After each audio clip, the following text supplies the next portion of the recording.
n'ai pas besoin de me justifier.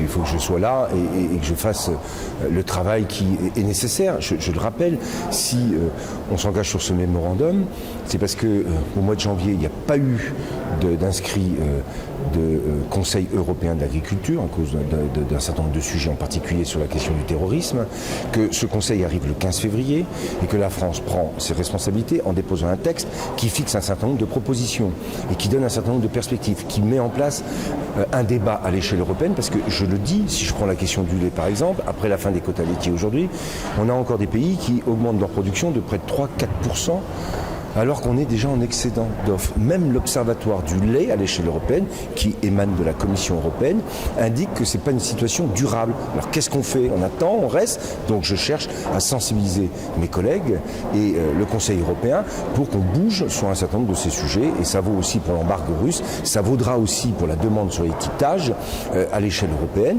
Tout ça, c'est des sujets qu'il faut que je mette sur la table pour faire bouger les choses. J'ai parfaitement conscience, en même temps, que dans cette conjonction de crises sanitaires, économiques, qui se succèdent aujourd'hui, même sur la filière fruits et légumes, avec le fait qu'on a eu un printemps plus chaud qui a fait qu'on a eu plus de production et moins de consommation, tout ça, ça nécessite à chaque fois des réponses.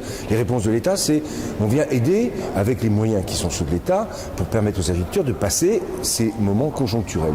Le vrai sujet, c'est vrai que cette crise sur l'élevage, elle dure déjà depuis 1 an. Donc il faut continuer et voilà pourquoi je vais mettre en œuvre à la fois le mémorandum, la discussion au niveau européen et puis un certain nombre de décrets que je vais prendre en fonction des débats qui ont eu lieu, mais aussi en fonction d'un certain nombre de choix. Je l'avais dit en particulier vis-à-vis des jeunes agriculteurs sur la cessibilité des contrats laitiers. Moi je suis contre cette marchandisation.